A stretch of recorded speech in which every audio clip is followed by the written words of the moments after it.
Did you catch it? All right, hold it. Welcome to Good Mythical MORE. All right, Rhett. So if you were wrong, you have to run to your nearest window and open it and yell, "I'm the oldest I've ever been," for the whole world, or at least your neighbors to hear. Okay, so if it's tails, I got to do that. If it's heads, you have to do it. And if it's on the heads. Edge. Heads. Heads. All right, Link, do it. Nearest window. I know there's one in that room. I can see light coming from it. I'm the oldest I've ever been. Oh my god. Wow. Angry. Oh gosh, my window won't close back. Oh, that's a problem. You did that in such an angry fashion. I mean, you could have celebrated it. Hey, we're the oldest we've ever been. Right now. We're as an actor on Google, I make strong choices. Yeah, well, I definitely would have sung it because I'm a musical artist. Okay, so this more looks a little bit different because we're just talking to each other and we've got Stevie in our earpiece. Oh. Mm-hmm. When things get back to normal, Stevie, I think I'd like an earpiece with your voice in it, just as a regular part of the show. As opposed to just in the room? Then I can't hear my booming voice throughout the studio, and I have that cool sports commentator mic that has the push button on it, and I really miss that thing, I gotta say. Yeah. Well, no, I would like you to work from home and be in our ear. Oh, okay, deal. So since we've delved into so much data in the episode, let's keep going, but we thought it would be a good time to explore your data.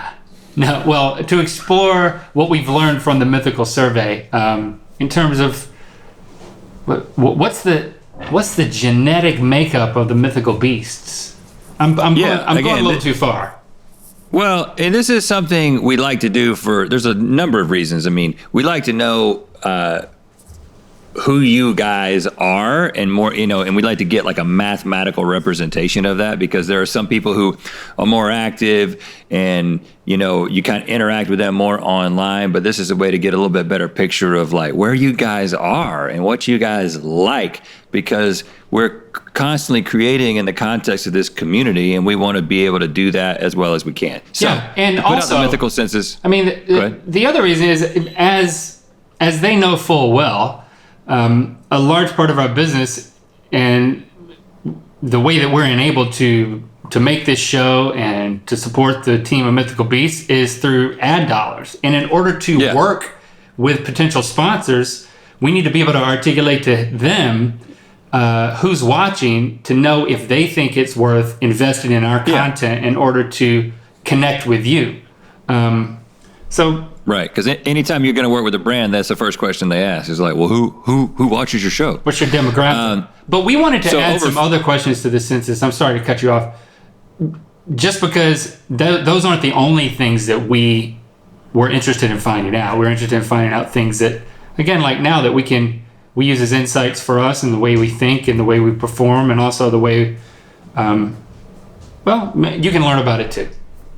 Yeah, so 50,000 mythical beasts filled out the survey. So thank you for that. When you get a group that large, you get some really accurate data. Get some robust data.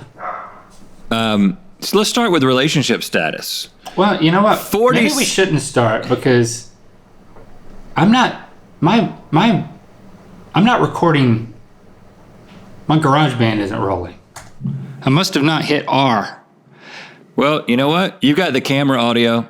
The camera audio is not bad. I've actually listened to it. It's not horrible. Okay.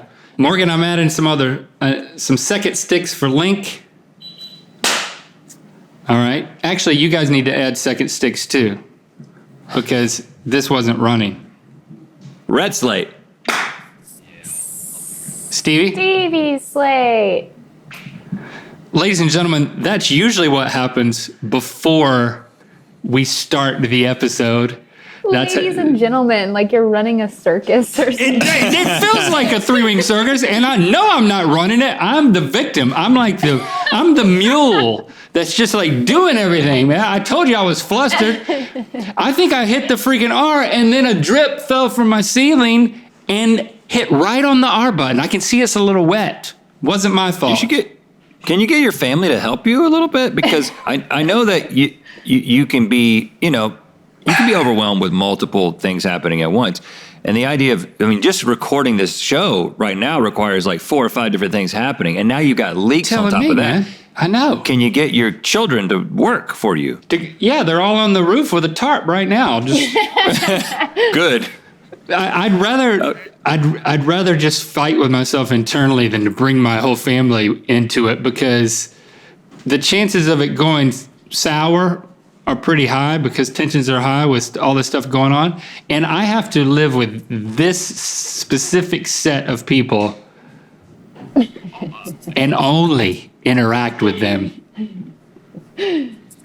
I'm trying to keep it as civil as possible. It's not easy. I got it. And you got one more than I do, so I feel for you. Okay. It's mostly on me, but yeah, so let's get into some of these. 46% of you mythical bees said that you were single, which that's the most common answer in this category. So 46% single mythical beasts, which for what that tells me is that we got to be in the business of matchmaking. Mm-hmm. We got to make some love connections. Right. I wonder if being single's fine. Let me just say, being single's fine, but assuming that a certain percentage of the 46% would like to end their singleness, if that's you, then maybe we should have a mythical matchmaker program. What do you think about that? Well, it has happened organically amongst the the different places where fans can connect. There's been marriages. I'm sure we've caused some divorces. Let's just be real. So I think the more we stick our hands in the honey pot, the more we're going to come out with flies in an ointment. Right. Oh gosh.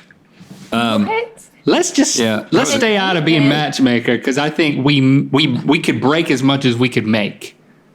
Okay. Remember that time we did the Hot or Not episode with Alex, intern PA Alex, the other Alex? Yeah. Yes. And it was like the interaction on the beginning of the date part was all real, and it was all like so wonderfully awkward. It was so awkward. Yeah, we should do that again. We were typing for him on the app, making a connection, and then they met in person, and we put it on the show as a date.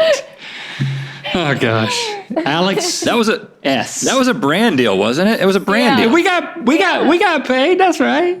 We got paid to be matchmakers. You see what happens.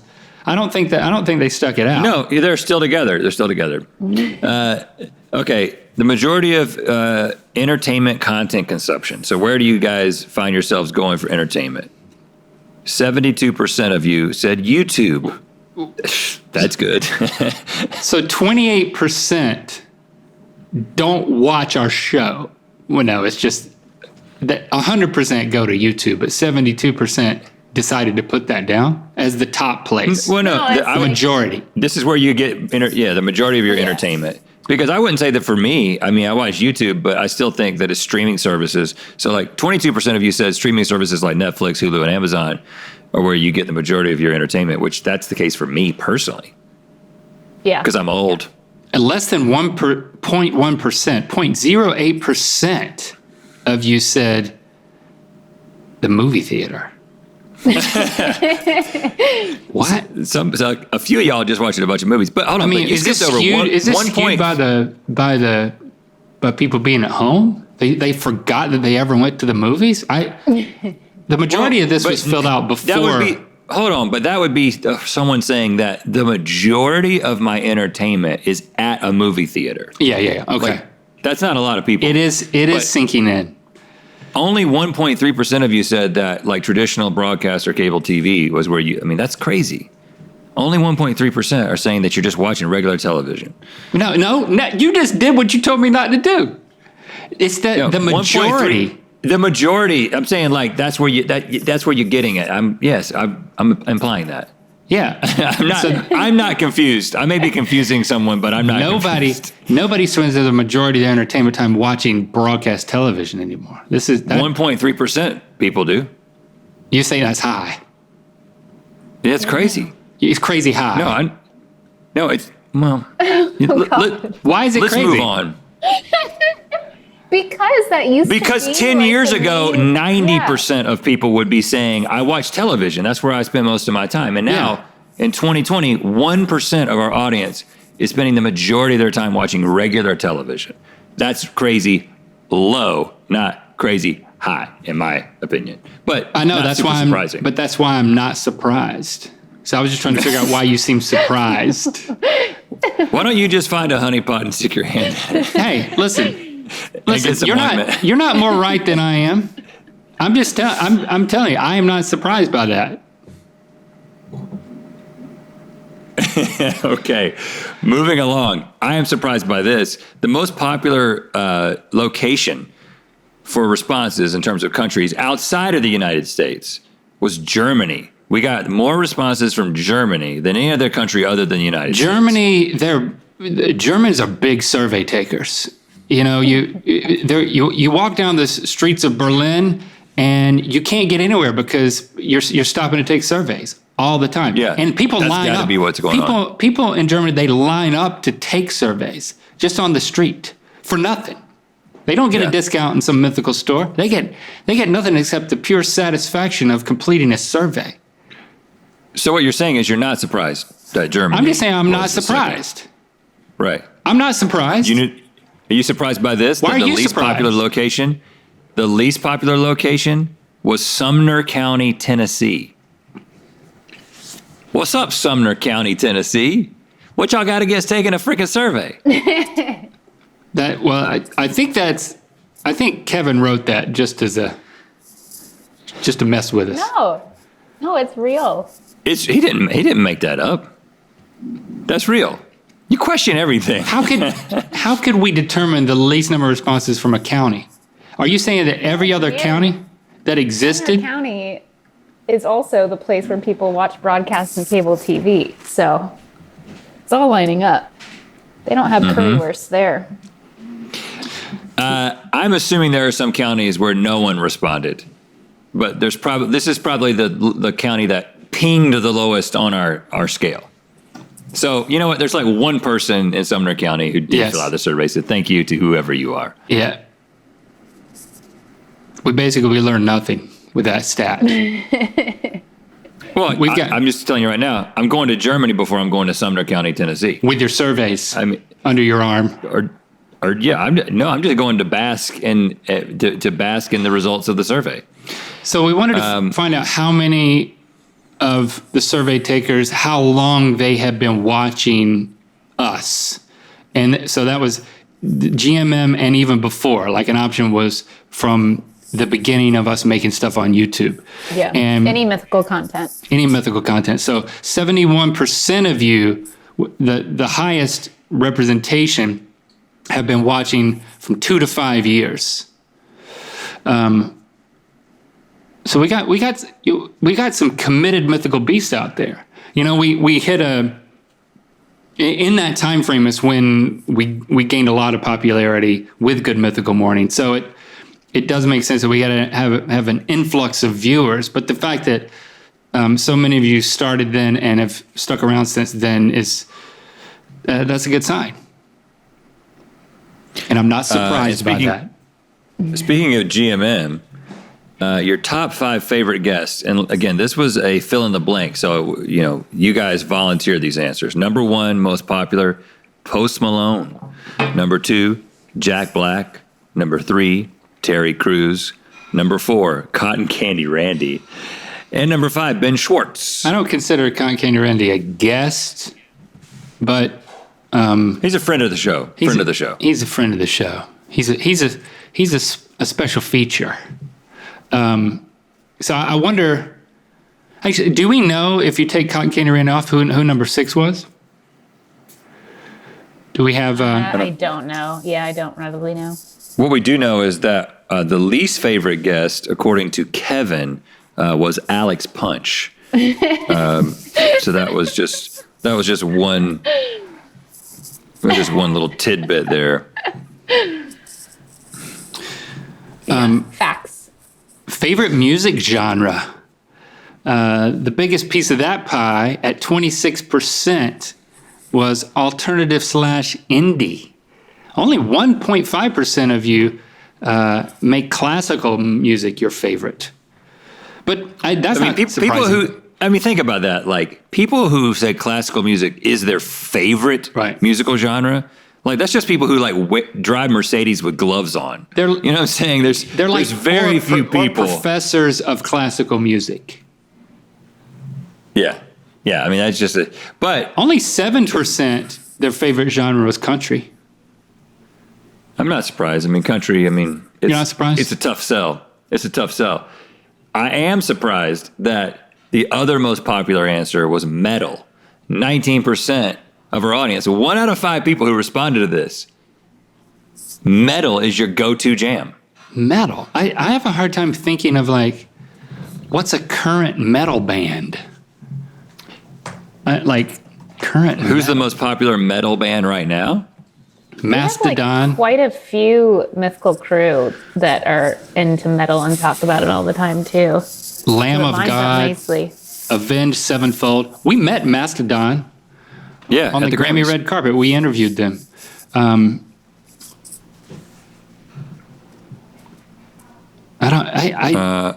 didn't know it was that popular.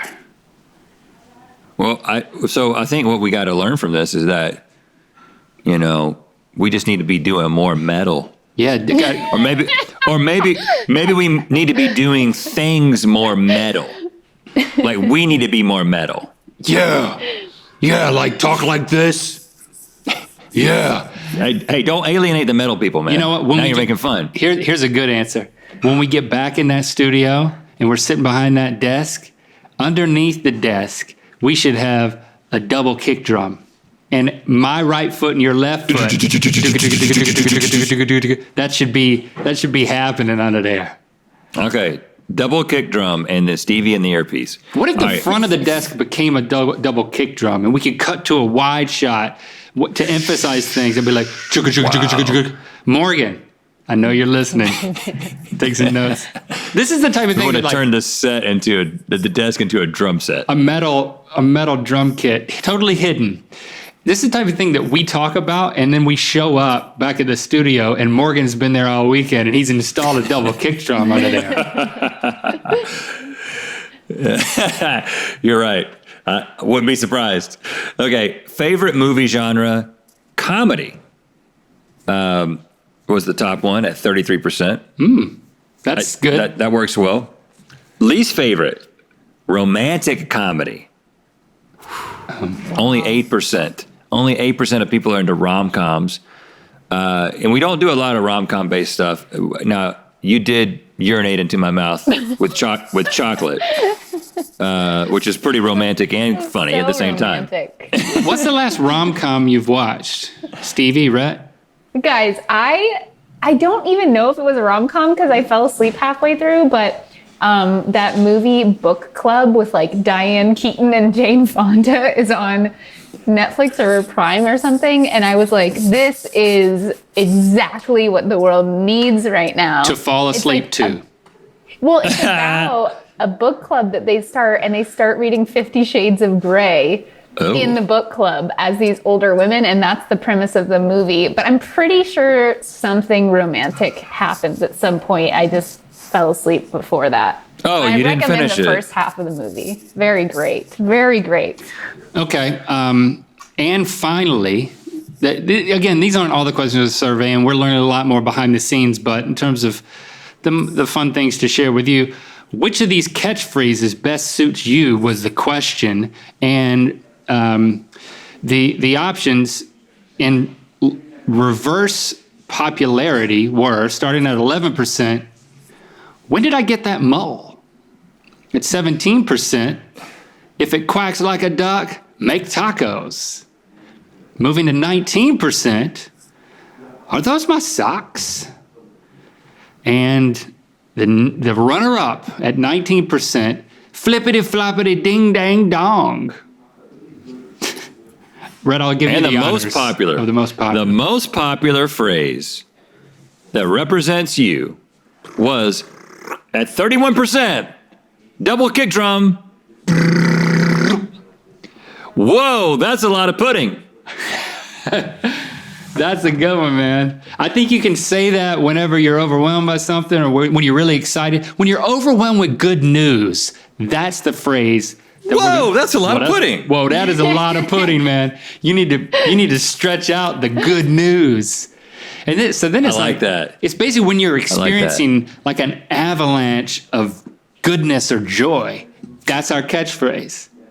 Okay, whoa, that's a lot of pudding. We're going to put that on a t-shirt. We should, right? Yeah, let's do that. Thank you for taking the time to fill out the Mythical Census. Very helpful to know even more about you without having to sit down with each one of you individually, because that would take quite some time. But we are going to do it. Do a blind taste test in your sleep with our Mythical Sleep Masks, available now at mythical.com.